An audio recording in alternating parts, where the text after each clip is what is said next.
오늘 말씀의 제목 이겁니다. 얻은 대로 드리기. 여러분 뭘 얻은 대로 드리는 걸까요?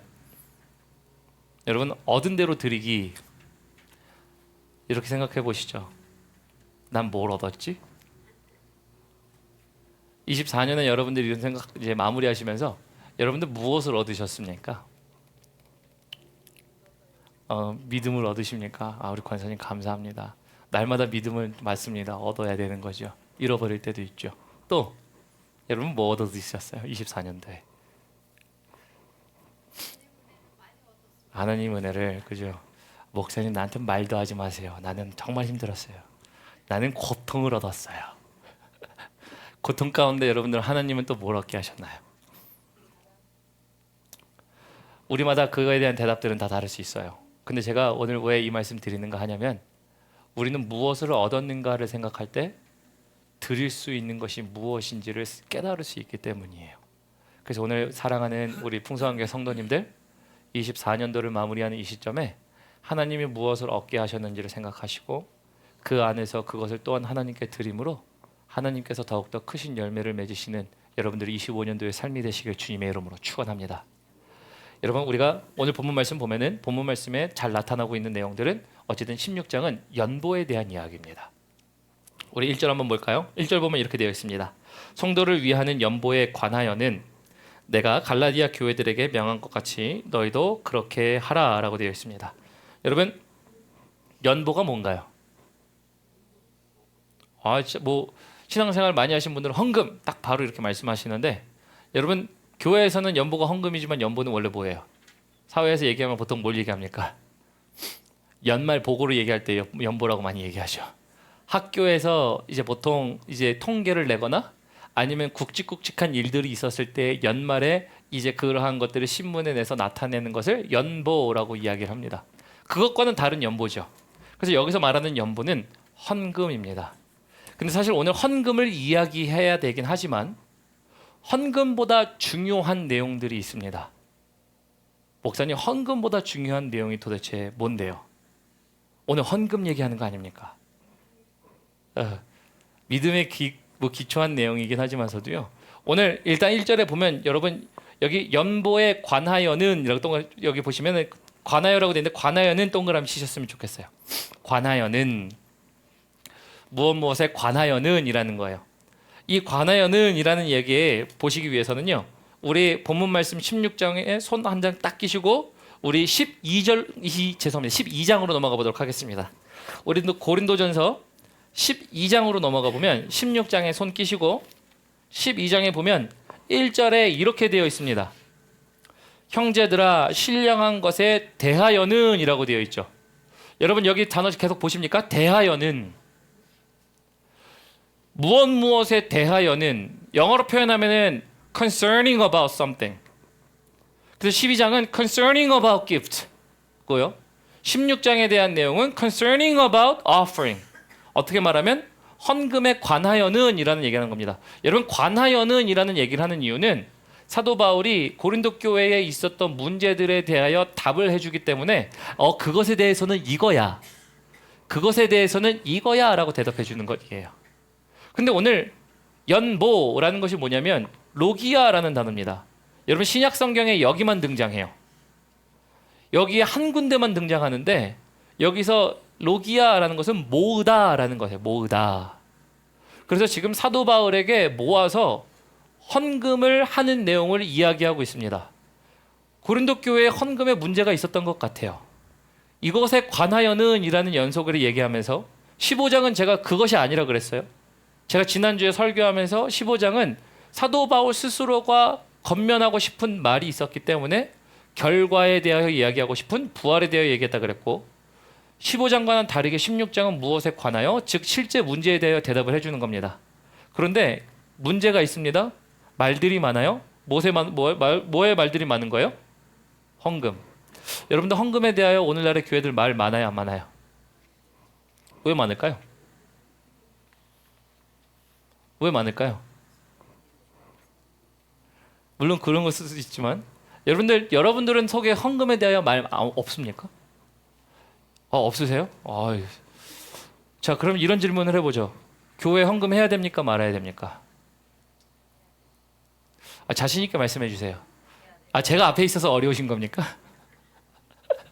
목사님, 우리가 헌금을 해야 됩니다 라고 한다고 그렇게 말씀하셨잖아요. 이렇게 얘기할까 봐? 헌금을 해야 되나요? 말아야 되나요? 그렇죠. 해야 됩니다.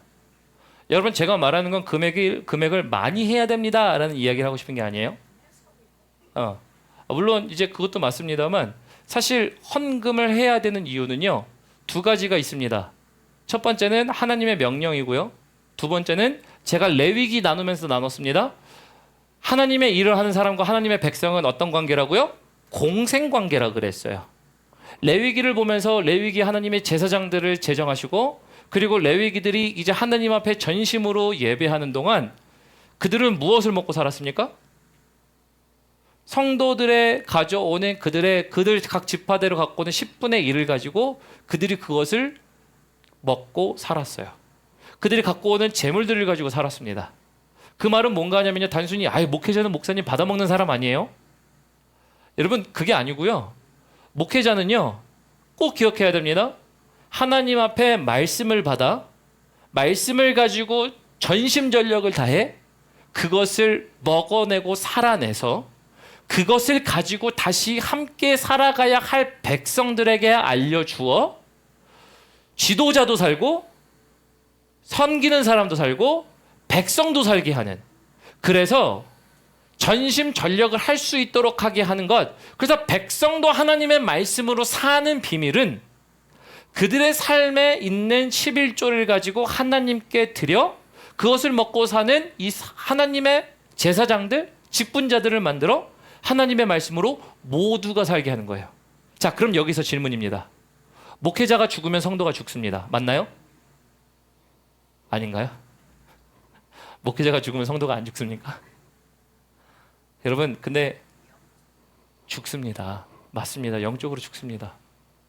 목회자가 하나님 앞에 올바로 서 있지 않으면요, 여러분, 정말 교회라는 것이 그렇고, 그리고 교회랑 뿐만 것이 아니라 사회라는 것이 그렇고, 사회라는 것뿐만 아니라 이제 우리가 처해져 있는 모든 것들 가운데 하나님의 말씀에 생명으로 살아갈 수가 없어요. 왜요?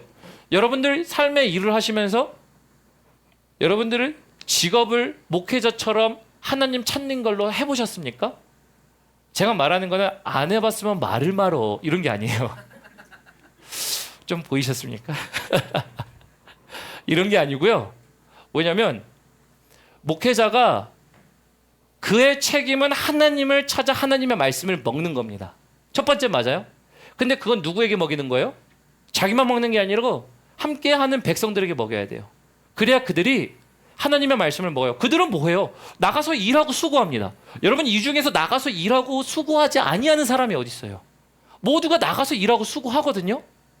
근데 하나님 앞에 날마다 엎드리며 기도하는 목회자와는 다른 삶의 방향 내지는 방법 내지는 기질 내지는 직업들이 달라요. 그러다 보니까 여러분, 물론 목회자나 성도다 하나님 앞에 엎드려야 됩니다. 그거는 맞습니다. 아멘인가요? 우리 모두가 엎드려야 됩니다. 그러나 하나님이 만들어 놓으신 이 공생관계, 교회라는 것, 하나님의 성막, 그런 것은요, 바로 이것이에요. 모두가 살게 했어요. 목회자가 죽으면 하나님의 말씀이 없은즉 우리 뭐예요? 사사기에 보면 뭐라고 돼 있어요? 사사기에 보면 시작이 뭐라고 돼 있나요? 하나님의 말씀이 그들에게 없어서 어떻게 할지를 몰라서 그들이 보기 좋을 대로 행하더라라는 거예요. 반대로요, 목회자는 살고 있는데 성도가 죽는다. 그럼 어떻게 될까요? 목회자도 죽습니다.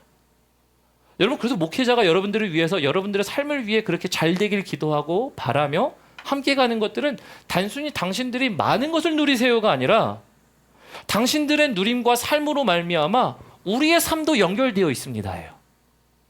그러니까 여러분, 이거 누가 위의 관계라고 얘기하지 마시고요, 하나님이 제정해 놓으신 것은 공동체, 공생관계예요. 한 사람이 죽으면 한 사람이 죽습니다. 목회자가 죽으면 백성이 죽고요, 백성이 죽으면 목회자도 힘들어요. 그래서 우리가 구약 성경에 보면은 이제 제사장들이 하나님을 섬기는 거에서 떠나서 다른 신들을 섬기러 나간 일들을 우리가 보잖아요. 우리가 그것을 본다라는 것은 그러한 일들입니다. 그러면 우리가 공생관계라는 것이에요. 근데 여러분, 그래서 교회에 헌금한다라는 것은요, 우리가 헌금해야 돼요. 근데 어떤 헌금을 할까요? 여러분 어떻게 해야 될까요? 네? 기쁨으로 되게 추상적인 답변이라 틀린 답변은 아니지만 어떻게 해야 될까요? 우리가 헌금하면 여러분들 헌금하실 거 아니에요. 오늘도 헌금하셨을 거고 기쁜 마음으로 하고 싶으니까 그죠? 우리에게 주시는 마음 그대로 그럴 수는 있어요. 근데 오늘 여기 2절이 핵심 말씀입니다. 우리 2절로 가볼까요? 2절로 가면 우리 어떻게 헌금해야 됩니까? 이 질문에 답할 수 있어요. 그리고 사실 오늘 본문 말씀의 제목과도 같습니다. 2절을 함께 읽어볼까요? 시작! 매주 첫날에 너희 각 사람이 수입에 따라 모아 두어서 내가 갈 때에 연보를 하지 않게 하라 라고 되어 있습니다. 여러분 여기 매주 첫날에 라는 시간의 표현이 나오죠. 매주 첫날에는 언제예요? 오늘날로 바꿔 표현하면 주일입니다. 왜냐하면 그 당시에 안식일은 토요일날 지켰는데 토요일날 지키던 안식일이 이제 예수 그리스도께서 죽으시고 부활하신 그 부활의 첫날 안식일 첫날에 라는 것을 통해서 오늘날 우리가 생각하는 주일, 일요일이라고 얘기하셔도 됩니다. 근데 그때의 사람들이 그렇게 모였는데 자 너희 각 사람이 수입에 따라 라고 할 때 수입에 동그라미 치세요. 여러분 이 수입이 오늘 굉장히 중요한 단어입니다. 수입이 왜 중요할까요? 목사님 각 사람이 그럼 수입에 따라 헌금하지 초과로 헌금하는 사람이 있겠어? 이런 내용인가요? 일단 여러분 앞에 각 사람이라고 하는 거는 모두가 라는 얘기죠. 근데 여러분 이 수입이 굉장히 중요한 단어인 이유가 뭐냐면요. 이 수입이라는 단어가요. 유오도타이라는 단어예요. 근데 원어가 원래 파생된 단어가 어떤 거냐면 유오도라는 단어예요. 유오도라는 단어가 뭐냐면 인도하다예요. 자, 어떻게 누가 하나님의 백성을 인도합니까? 하나님이 하나님의 뜻대로 인도하시잖아요. 자, 그러면 여기서 이 수입에 따라라고 하는 이 수입은요. 능동형이 아니라 수동형인 것. 여기에 집중하셔야 됩니다. 왜 그런가 하냐면 이 수동형이라는 게 중요한 게 여러분 보통 여러분들이 내일 나가서 일하십니다. 나가서 일하시면 여러분들이 페이첵을 받아오신다고 쳐요. 여러분들이 나가서 페이첵을 받아오시면 그거는 누가 일해서 번 돈이에요? 내가 일해서 번 돈이죠. 그럼 내가 일한 거니까 넘이 일해준 건 아니니까 능동형을 써야 되잖아요. 그럼 내가 나가서 열심히 일한 거야 라는 표현을 해야 돼요. 근데 지금 여기 너희 각 사람의 수입에 따라 라는 게 수동형이라는 거예요. 내가 일했으면 내가 한 일이지 왜 수동형이야? 다시 말하면 얻게 하신 이가 누구라는 거예요? 맞아요. 하나님이라는 거예요. 여러분 여기서 얻게 하다라는 것 그래서 우리가 사회에서는요 돈을 벌어 헌금한다라는 이 모든 것들 속에 내가 벌어서 내 범위 안에 내가 헌금한다 라는 생각으로 만연하게 하고 있어요. 아니요. 헌금을 어떻게 하냐 알려드리는 겁니다. 헌금은 돈을 많이 내라도 아니에요. 적게 내라도 아니에요. 형편에 따라 네 그것도 아니에요. 형편이 아니라 수입에 따라 내는 겁니다. 근데 그 수입이 1차적으로는 돈의 수입일 수도 있겠죠. 오늘 연보에 대한 얘기를 하는 거니까 내가 나가서 번 돈이 아니라 하나님이 나에게 벌게 하신 돈일 수도 있겠구나 라고도 있습니다. 그러나 두 번째는 뭐예요? 또 다른 깊은 의미의 측면에서 보면 두 번째 의미는 이런 거가 있습니다. 하나님이 나를 인도하게 하사 내가 거두게 되어진 모든 것들을 우리는 수입이라고 얘기할 수 있어요. 예를 들어볼까요? 여러분들 사도 바울이 환난과 핍박이 나를 기다린다고 하나라고 하면 여러분 보통 우리는 그 길을 가야 돼요 말아야 돼요? 안 가요. 안 갑니다. 근데 그 길을 가는 이유는 뭐예요? 하나님이 나에게 사명을 다 마치기까지 내가 이것을 감당하기 위하여 내가 가노라라고 얘기합니다. 그 감당하기 위해서 가는 건 뭔데요? 안 좋은 길인 것처럼 핍박인 것처럼 보이지만 실상은 그게 뭐예요? 하나님의 인도하심이에요. 자, 그러면 여기서 질문. 사도 바울의 수입은 뭐였을까요? 얻게 되었던 것은 뭐였을까요? 사람이기도 하지만 더 크게 보면 교회입니다. 사도 바울이 만약에 그것을 따라가지 않았더라면 그에게 있어서 수입은 교회라는 수입, 즉 돈이 아니라 내가 얻게 된 것. 근데 내가 얻은 거예요? 나에게 얻게 하신 거예요? 얻게 하신 거죠. 여러분 여기 보이십니까? 이 단어가? 지금 여기 헌금을 얘기하지만 실상 헌금은 많이 드리냐 적게 드리냐를 얘기하는 게 아니라 너에게 하나님이 거두게 하신 게 뭐니? 그러면 너는 하나님께 뭘 드릴 수 있니? 여러분 이게 기본 조건 안에 포함되어 있어요. 가령 이런 겁니다. 여러분들 우리 신약 성경의 말씀 읽어보면은 이제 두렙돈 과부가 나옵니다. 두렙돈을 드린 과부가 나오는데 두렙돈을 드린 과부가 드린 그 두렙돈이 종교 지도자들이 금 하나를 짤랑거리며 드린 것보다 많이 드렸다 그래요. 왜 많이 드린 걸까요? 여러분들은 잘 아시잖아요. 금액의 수가 아니라 내가 하나님께 드릴 것이 이거밖에 없지만 이게 내 전부입니다라고 드린 거예요. 하나님은 그게 전부인 줄 아셨어요. 그 두렙돈이 그 여인에게 있어서는 생활비였고요. 그 여인에게 있어서는 먹을 것일 수도 있고 입을 것일 수도 있었어요. 그러나 그 여인은 하나님께 받은 게 커서 내 전부를 드려도 아깝지 않았던 거예요. 여러분 여기서 그 전부를 드린 이유가 뭐예요? 받은 게 커서 많아서예요. 다시 헌금으로 돌아와 볼까요? 여러분 헌금할 때 나는 수입이 100만 원이니까 나 계산하고 좀 하나 10분의 1 드리면은 나 10만 원 드리면 좀 많은 것 같으니까 잠깐만 하나님 내가 이번 달엔 내가 한 8만 원만 드릴게. 저 사람은 수입도 적은데 저 사람은 한 달에 10,000원 버는데 1,000원 내는데 뭐 그럼 내가 더 많이 드린 거지. 자 헌금 어떻게 하시는 거라고요? 하나님께 받은 게 무엇인지에 따라 하는 거라고요. 금액이 아닙니다. 금액으로 드리지 마세요. 금액으로 드리는 이런 사람들 교회를 가장 어지럽게 합니다. 여러분 제가 한국에 있었을 때 한국의 교회가 물론 한국의 메가 교회들이 많습니다. 그러나 저도 다녔던 교회가 대략 15,000명, 한 2만 명 되는 교회였어요. 그러다 보니까 장로 직분 임직을 받기 위해서는 물론 압니다. 신앙생활 잘하는 기준을 척도를 잡기 위해서 헌금 생활이 얼마인지를 보는 것은 그럴 수는 있어요. 그런데 그런 거 있죠. 아주 우스갯소리. 이거 아주 없어져야 할 폐해입니다. 작은 교회나 큰 교회나 장로가 되고 권사가 되기 위해서 나 2억 드렸어. 1억 드렸어. 여러분 뭐 이 말씀 우스갯소리로 들어보셨어요? 죄송합니다. 목회자지만 미친 짓이에요. 저희 교회에서는 그런 분들 안 나오시길 주님의 이름으로 축원합니다.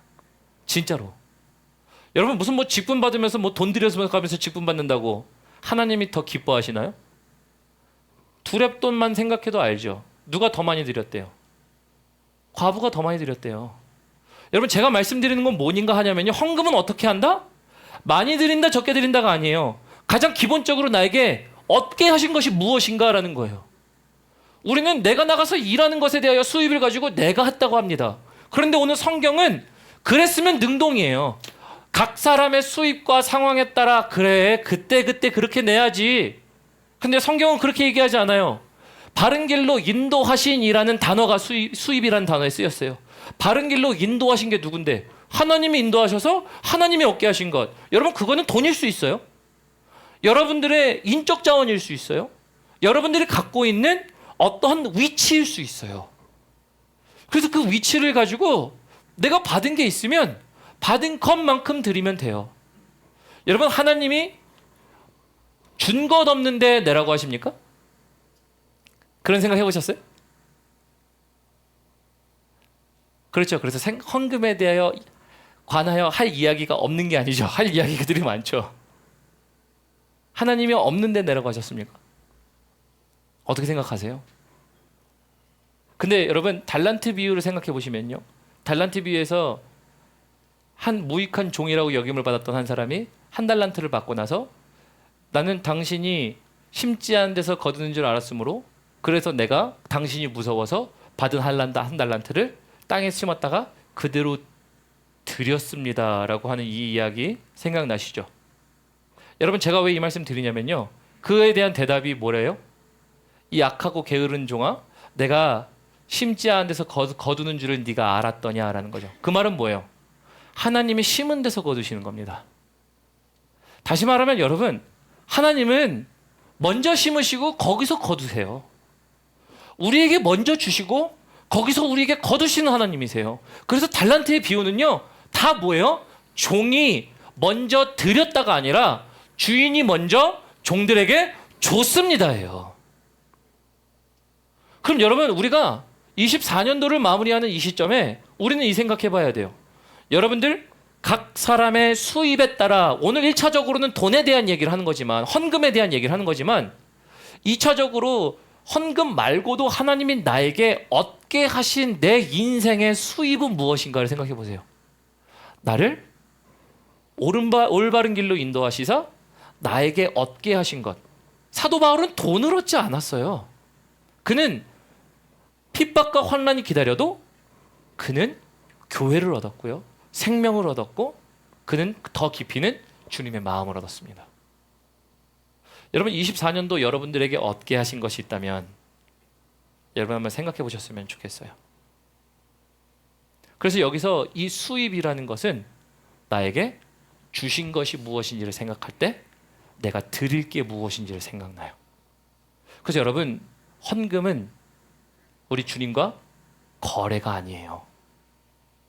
그래서 레위기 한번 설명한 적이 있죠. 신앙은 하나님과 거래하는 거 아니에요. 뇌물 드리는 거 아닙니다. 신앙은 우리에게 주신 하나님의 선물이에요. 우리에게 이미 먼저 주셨어요. 그럼 우리가 드릴 게 뭔지 알아요. 한 번은 한 성도님과 대화하다 이런 얘기를 했습니다. 목사님, 나는 정말 삶이 어려워서 하나님께 드릴 게 내가 없어요. 그래서 난 드릴 게 몸이라도 드릴게요. 난 시간 드릴게요. 여러분 그때 생각할 때 그런 생각을 하면요 마음이 얼마나 울컥해지는지 몰라요. 제가 그럴 때마다 어떤 기도하겠어요. 많은 돈을 들여서 많이 드렸습니다 라는 게 아니라 두렙돈의 과부의 여인처럼 당신이 가장 많이 드렸습니다. 그래서 여러분 교회에는요 돈이라는 것은요 양날의 검과 같습니다. 정말 거래하듯이 돈이 쏟아지잖아요. 그것은 어떤 측면이 있냐면 하나님의 주신 것이 있어서 그러면 그 주신 것을 다시 드릴 수 있도록 하는 이것이 보여집니다. 그런데 그게 없으면요 돈이 쌓이면 사람들의 욕심이 쌓이기 시작합니다. 그래서 돈은 정말 양날의 검입니다. 교회는 돈이 많아야 되냐? 아니에요. 적어야 되냐? 이런 얘기도 아닙니다. 은혜대로 거두고 은혜대로 쓸 줄 아는 교회가 되어야 됩니다. 이것이 여러분들 되시길 주님의 이름으로 축원합니다. 여러분들 삶도 마찬가지예요. 누가 많이 거두냐에 대한 어떠한 우리의 질투가 아니에요. 사실 여러분 물질에 우리가 기준을 두면 질투하죠. 야, 저 사람 밀리언 번데, 야, 집 팔아서 이렇게 됐대, 장사 잘 됐대, 삶 잘 살더래. 아니요, 여러분 그것을 쫓는 사람은 그게 안 되면 내 인생은 못 사네로 끝날 거예요. 그러나 우리에게 말씀하시는 건 그게 아니죠. 물질이 아니죠. 물질이 아닌 것. 왜요? 때마다 올바른 길로 인도해 주시면 나에게 얻게 하신 것으로 인하여 물질보다 더 큰 것을 얻은 사람들은 하나님 감사합니다. 그러면 그것 때문에 우리가 뭘 봐요? 드릴 수 있는 게 보여지기 시작해요. 여러분 30배, 60배, 100배의 결실을 맺느니라, 이거는 뭐가 심겨진 거죠? 성경을 보시면 겨자씨가 심겨진 거죠. 하나님께서 심게 하신 정말 깨보다도 작은 겨자씨가 심겨졌을 때 그것이 심겨져야만 30배, 60배, 100배의 결실을 맺는다 그래요. 근데 심겨진 게 없었습니까? 있잖아요. 여러분 그래서 우리의 삶 속에서는요 하나님 명확하게 말씀하세요. 너 뭘 얻었니? 그러면 뭘 드릴 수 있어가 보여요. 여러분 그거 드리시면 돼요. 헌금이란 그런 거예요. 그래서 헌금 말고 우리는 뭘 드려요? 헌금은 돈을 드리는 거지만 우리가 돈 외에 또 뭘 드려요? 우리는 몸으로 봉사합니다. 시간을 드려요. 우리의 재능을 드려요. 여러분 그렇게 드리는 이유가 뭐예요? 헌금 말고도 드릴 수 있는 나에게 수입을 얻게 하신, 단순히 돈 하나만 보는 게 아니라 다양한 것을 얻게 하신 주님 때문에 드리는 것 아닌가요? 여러분 그래서 우리는 무엇을 얻었는지를 보면 무엇을 드릴 수 있는지 보게 됩니다. 여러분들은 무엇을 얻으셨습니까? 우리 2절 보도록 할까요? 그래서 수입에 따라 라고 할 때 그 수입이란 단어를 그렇게 설명했습니다. 그리고 나서 그게 어떤 거예요? 각 사람이 앞에 나오죠. 각 사람이란 얘기는 이런 거죠. 만약에 남편만 돈 벌어오면 그거는 어떻게 생각할지 모르겠지만 내 수입이 될 수도 있고 내 수입이 아닐 수도 있어요. 그죠? 통장 우린 따로 써. 내 수입 아니야. 우린 한 통장 써. 우리는 같이 사는 거지 뭐. 내 수입이에요. 여러분 뭐 어떻게 생각하세요? 통장 같이 쓰면은 내 수입이고 안 쓰면 내 수입이 아니고 뭐 이런 겁니까? 아니잖아요. 각 사람에게란 말은요, 하나님이 각 사람에게 얻게 하신 바른 길이 다 있다라는 거예요. 수입을 떠나서.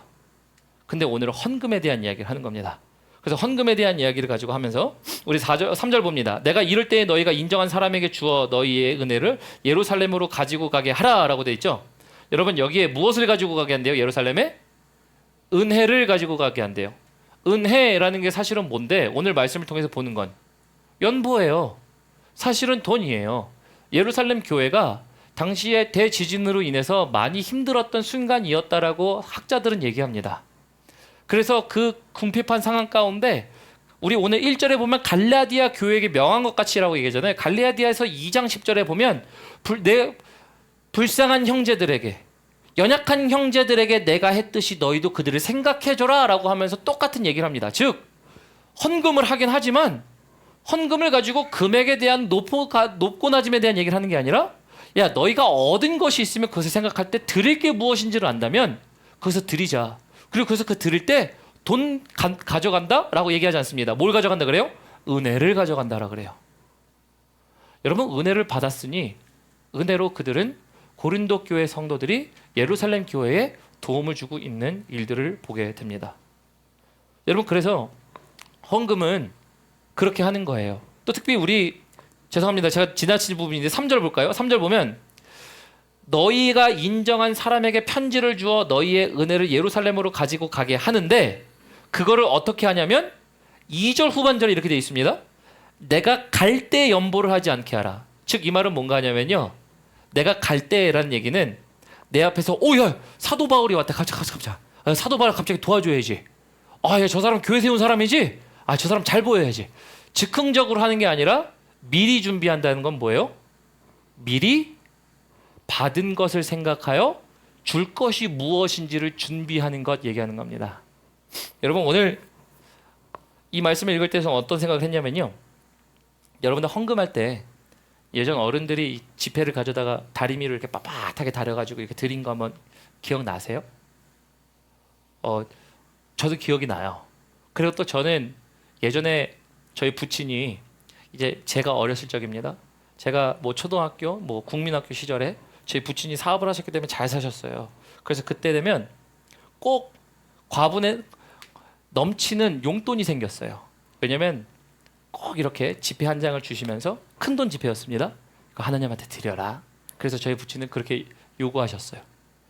그래서 그 지폐가 잘 접혀져서 썬데이 스쿨, 오늘날로 말하면 주일학교 같은 것들에 잘 내도록 했어요. 물론 저는 저는 회식하는 날이었습니다. 교회 친구들을 잔뜩 모아다가 먹을 걸 잔뜩 사주며, 그러니까 오늘같이 표현하면은 우리 자녀들에게 1불 2불 주면서 헌금 훈련을 시킬 수도 있잖아요.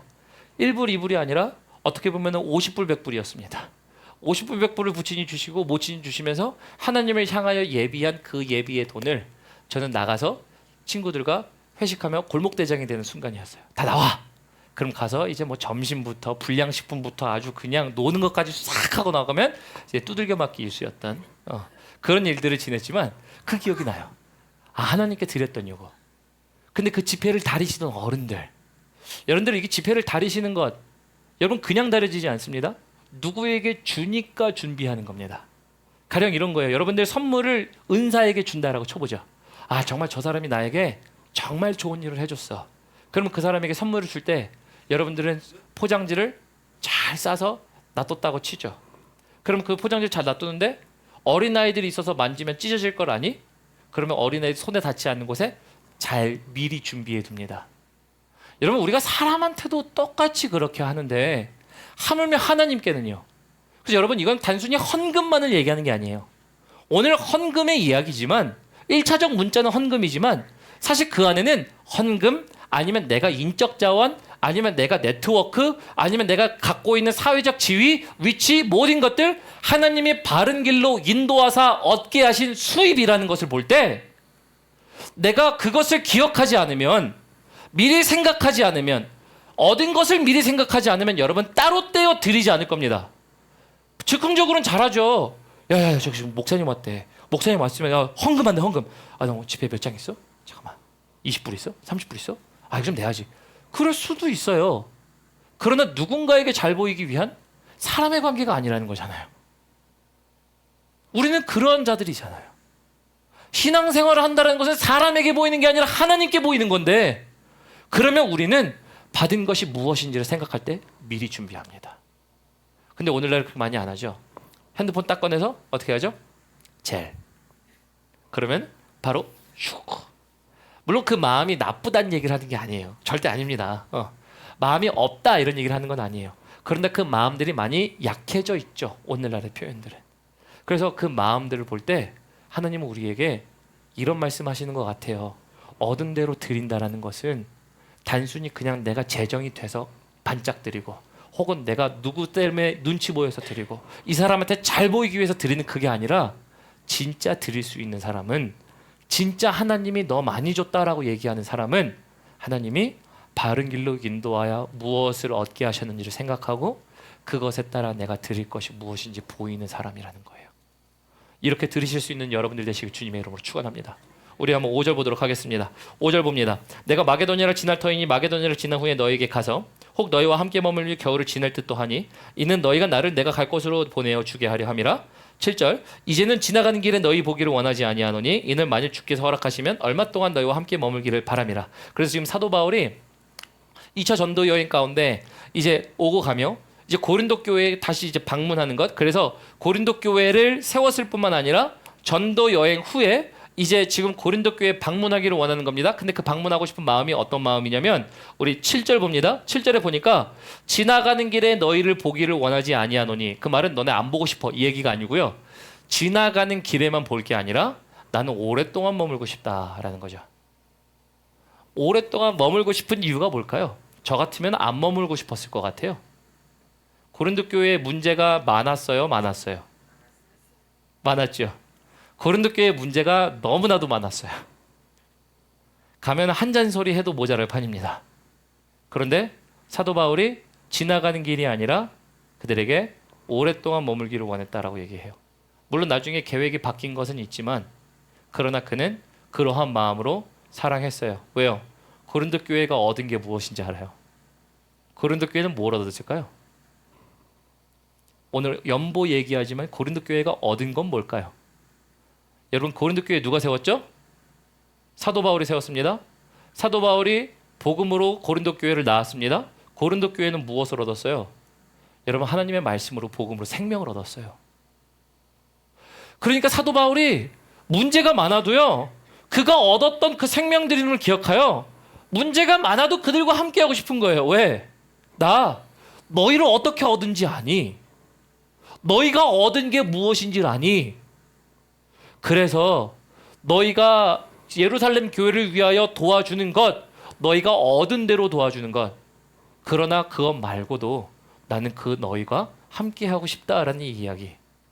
여러분 그래서 오늘 16장은요 얻었다, 내가 얻은 게 아니라 나를 얻게 하셨다라고 하는 이 단어가요 면면이 흐르고 있어요. 또 볼까요? 우리 8절 봅니다. 내가 오순절까지 에베소에 머물려 하면 내게 광대하고 유효한 문이 열렸으나 대적하는 자가 많음이라.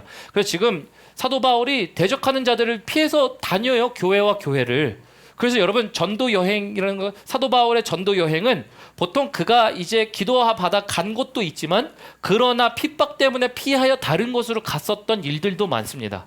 그래서 지금 그런 일들 가운데 있다는 걸 설명하고요. 10절 봅니다. 디모데가 이르거든 너희는 조심하여 그로 두려움 없이 너희 가운데 있게 하라. 이는 그도 나와 같이 주의 일을 힘쓰는 자임이라. 그래서 디모데를 보내서 격려하게 하려고 하는 그의 계획이 보입니다. 그래서 이제 12절로 넘어가 봅니다. 12절이 재밌어요.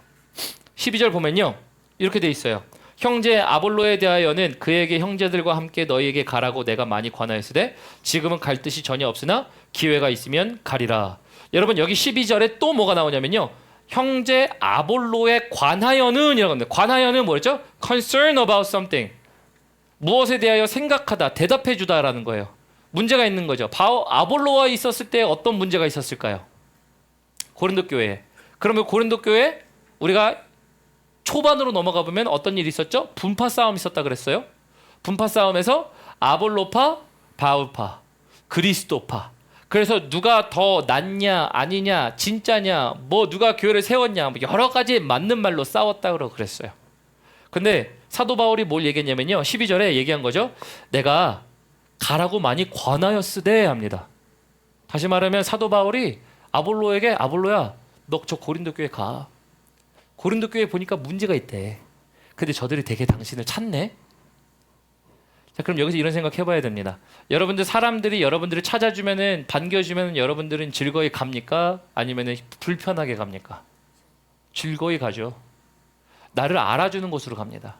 나를 인정해주는 곳으로 가는 게 보통 사람의 뜻이에요. 근데 아볼로는요 무엇을 알았던 거죠? 사도 바울과 같이 고린도 교회에 바울파, 아볼로파를 있었더라면 아볼로는 자기가 고린도 교회 가면은 문제가 될 것을 알았습니다. 그러면 그는 뭘 하는 거예요? 안 가요. 여기서 여러분에게 이런 질문을 드리고 싶어요. 여러분, 때로는 하나님이 인도하시는 길이 아무것도 얻지 않는 길일 수가 있어요. 왜냐하면 오늘 제가 3절에 이야기하는 수입, 얻다. 근데 그 얻다가 하나님의 바른 길로 인도하여 얻다라고 말씀드렸어요. 그래서 그거는 헌금뿐만 아니라 우리에게 주어진 모든 것들이라고 말씀드렸어요. 그런데 한 가지 더. 여기 사도 바울 지금 아볼로는요. 자기가 가면 사람들의 인기를 얻을 수 있어요. 이거는 능동이에요. 내가 가면 나 얻어. 사람들이 나 찾았지. 바울보다 내가 낫대. 그럼 내가 저 사람보다 설교 잘하고 더 잘생겼고 말도 잘하니까 나는 저기 가면 성공할 수 있겠네. 여러분 기회라면 가야 됩니다. 근데 아볼로가 뭐 해요? 안 가요. 여기 12절 볼까요? 12절 뒤에 보면요. 내가 그에게 가라고 하였으나 라고 했는데 지금은 갈 뜻이 전혀 없으나 사람이 반기는데도 안 간답니다. 왜 안 가요? 하나님이 인도하시는 길은 사람이 반기는 길이 아니라 하나님이 기뻐하시는 길이 그가 가야 할 길인 줄 알았기 때문이에요. 그래서 고린도 교회에서 오세요. 사도 바울도 야 쟤네가 너 너무 찾아. 빨리 가. 그런데 내가 간다고 해서 사람들의 마음을 얻는다 한들 그게 하나님이 나에게 얻게 하신 겁니까? 노예요, 여러분. 12절에도 뭐가 나와 있어요? 사실 수입에 대하여 나와 있어요. 바른 길이 무엇인지를 생각하여 사람들의 인기와 불러주는 것에 상관없이 하나님 불러주신 곳이라면 나는 가지만 하나님 그게 내가 없는 길이라면 난 가지 않습니다. 사도 바울과 똑같은 길이죠. 핍박과 환난이 나를 기다린다고 하나 내가 갈 것은 손해봐도 갑니다. 왜요? 그게 하나님의 길이라면. 그래서 그는 영혼을 얻었고 교회를 얻었어요. 아볼로에겐 뭐예요 지금? 내가 고린도 교회를 안 가는 이유는 내가 간다고 해서 사람의 것은 얻을 수 있지만 하나님의 것을 얻을 수 있는 게 나에게 아무것도 없습니다. 그렇다고 한다면 나는 가지 않습니다. 여러분 그래서 여기서 두 번째 적용점이 가능합니다. 여러분들 하나님이 얻게 하시는 것이 무엇인지를 분별하셔서 그것을 얻으러 가시는 분들 되시길 주님의 이름으로 축원합니다. 그럼 그 길은요 어려워도 갈 거고요. 그러나 그 길이 좋다라고 한다면 인간에게 좋다라고 한다면 여러분들 또한 그 길이 아니라고 생각하면 안 가는 거예요. 여러분 그래서 때로는 좋은 길이지만 가고 때로는 좋은 길인데도 안 가는 이유는 하나님이 얻게 하시는 그 길, 바른 길로 인도하시는 길 그럴 때 뭐가 되는 거예요? 수입이 되기 시작해요. 여러분 이게 3절에 나와 있는 수입에 대한 단어예요. 여러분들은 어떤 수입을 많이 거두셨습니까? 이제 우리 24년 마무리하면서 내년도부터 이제 우리 텍스 시즌이 오죠. 그럼 텍스 시즌이 오면서 우리가 1년에 얼마를 벌었네, 얼마를 보고하고 뭐 이런 시간들이 오잖아요. 거꾸로 여러분들에게 질문해 보죠. 24년도에 여러분들은 하나님께서 바른 길 걷게 하사 얻게 하신 것들 얼마나 얻으셨습니까? 근데 그거 얻지 못한 이유가 뭔지 아세요? 사람의 방법을 따라 내가 얻으려고 하면요. 여러분 그거는 하나님이 얻게 하신 그 일들이 아닐 수도 있기 때문이에요. 때로는 하나님이 불편하게 보이는 그 길들을 우리에게 보여주셨지만 우리가 불편해요 하나님. 그럼 여러분 그건 뭐예요? 하나님이 거두게 하시는 일들이 아닌 것들이에요. 그래서 여러분들에게 두 번째 적용 질문 드리죠. 나는 얼마나 얻었습니까? 예요. 첫 번째는 무엇을 얻었습니까? 였지만 두 번째는 난 얼마나 얻었습니까? 라는 것이죠. 우리 13절 봅니다. 깨어 믿음에 굳게 서서 남자답게 강건하라. 그래서 지금 사도 바울이 뭘 얘기하느냐면요, 13절에 이렇게 얘기하는 거죠. 깨어 믿음에 굳게 서서 남자답게 강건하라. muscular, 남자에 대한 남성형을 얘기한 이유는 남자와 여자에 대한 차이를 그냥 어떠한 남녀의 차이를 얘기하고 싶은 게 아니라 남자의 육체의 강건함을 빗대어 신앙의 강건함으로 있으라라는 이 한마디를 전하기 위해서 이렇게 얘기하는 겁니다. 자, 그래서 13절에 깨어 믿음에 굳게 서서 남자답게 강건하라 얘기합니다. 여러분, 믿음에 굳게 서 있는 이유는 다른 거 없습니다. 하나님이 얻게 하셨기 때문에 믿음에 굳게 서 있을 수 있습니다. 왜요? 믿음이 내 인생 가운데 뚜렷하게 어떠한 일인지 드러날 때 신앙은 강해지게 돼 있어요. 다시요. 여러분들의 사업이 잘 된다라고 생각하는 이유는 뭐예요? 사업이 잘 될 만한 징조들이 있는 거죠. 돈이 들어오든 사람들이 모이든 아니면 그것으로 인해서 사업이 확장이 되든 여러 가지 징조들이 있잖아요. 여러분, 믿음이 굳게 서 있다는 징조는 뭐예요? 하나님이 나에게 올바른 길을 걸어가게 하신다라는 거예요. 그럼 그것이 가시밭길이고 고난의 길일지라도 내가 해를 두려워하지 아니함은 주께서 나와 함께 하심이라라는 다윗의 고백이 되는 것. 여러분, 그게 견고함 아닙니까? 여러분, 그래서 내 믿음이 견고하지 않은 이유는 하나님의 일들이 덜 나타날 때 믿음이 약해집니다. 그런데 내 상황은 완전히 정말 바닥 같은데 하나님이 하시는 일들이 보이기 시작하잖아요. 상황과 상관없이 내 마음이 강해지는 것. 여러분은 우리 사람들을 통해 보게 되잖아요. 이게 강건해지는 비결입니다. 14절 보도록 합니다. 너희 모든 일을 사랑으로 행하라. 형제들아, 스데바나의 집은 곧 아가야의 첫 열매요 또 성도로 섬기기로 작정한 줄을 너희가 아는 자시라. 내가 너희를 권하노니 이 같은 사람들과 또 함께 일하며 수고하는 모든 사람에게 순종하라. 그래서 수고하는 사람들에 대해 이야기합니다. 그러면서 재밌는 게요, 18절 봅니다. 18절에 보니까 그들이 나와 너희 마음을 시원하게 하였으니 그러므로 너희는 이런 사람들을 알아주라. 누구를 알아주래요? 이런 사람들이 누군데요? 시원하게 한 사람들. 어떻게 시원하게 했는데요? 사도 바울과 함께 하나님이 보여주신 그 길들 가운데 함께 했었던 사람들을 얘기하죠. 이런 사람들이 대조되는 사람들은 누굽니까? 여러분, 우리 고린도전서 봤죠? 교회에서 은사 있는 사람 알아주라는 얘기 아니에요. 헌금 많이 하는 사람 알아주라는 얘기 아니에요. 지금 여기서 당파 지어서 누가 말이 맞냐 안 맞냐를 얘기하는 사람 알아주라는 거 아니에요. 지금 교회에서 알아줘야 될 사람은 하나님께서 보여주신 그 길들을 따라 성도에게 시원케 하는 자들이라는 거예요. 여러분, 제 마음이 언제 가장 시원한지 아십니까? 우리 장로님들이 쓰레기통 비울 때가 제일 시원해요. 왜 그런지 아세요? 죄송합니다. 장로님들 여기 계시는데 장로님들 보고 쓰레기통 비우라는 얘기는 아닙니다. 그런데 제가 왜 그런지 아면요, 장로님들이 그렇게 할 때 밑에 사람들이 장로님 놔두세요. 저희가 할게요. 밑에 사람들이 움직입니다. 움직이지 않더라도요, 야, 장로님들이 저런 일을 해? 감동 안 받는 사람들이 어디 있어요? 그거 무시하는 사람들이 어디 있어요? 여러분, 그거 쓰레기 하나 치운 것 때문에 사람들의 마음 가운데, 야, 맞아, 교회는 이런 거지, 섬기는 것이. 여러분, 그게 얼마나 시원하게 하는지 몰라요. 저는 그래서 우리 교회가 가장 시원하게 하는 것들이 그런 일들이에요. 높이 있는 분들이 여러분들 무릎 꿇고 행하시고, 높이 계신 분들이 쓰레기 비우고 몸소 일하고, 여러분, 그게 여러분 가장 시원하게 하는 일들 아닌가요? 저는 그때가 가장 시원해요. 다른 시원함도 있죠. 그런데 지금 모든 것들 통해서 말씀드리는 건 뭐예요? 여러분, 그런 사람들을 알아주라는 거예요. 그 말은 뭐예요? 하나님이 그런 사람들을 알아준다는 거예요. 엄청난 은사 가지고 한 사람들을 하나님이 알아준다는 얘기 아니에요. 하나님이 올바른 길로 가게 하사 얻게 하신 것으로 하여금 그것을 다시 사용하는 사람들이죠. 여기 나와 있는 사람들, 은혜를 받아서 하나님의 사람들에게 사용했던 사람들이에요. 사도 바울가, 야, 그래, 우리 교회를 섬기려면 이런 일 해야지. 그래서 여기 아까 보면요, 여기에 죄송합니다. 우리 15절 볼까요? 15절에 보면요, 이렇게 돼 있어요. 이 사람들이 어떤 사람들이냐면, 중간쯤 읽을게요. 또 성도 섬기기를 뭐 했대요? 작정했대요. 작정. 여러분, 작정 보통 어떻게 얘기합니까? 결단했을 때 얘기하는 거죠.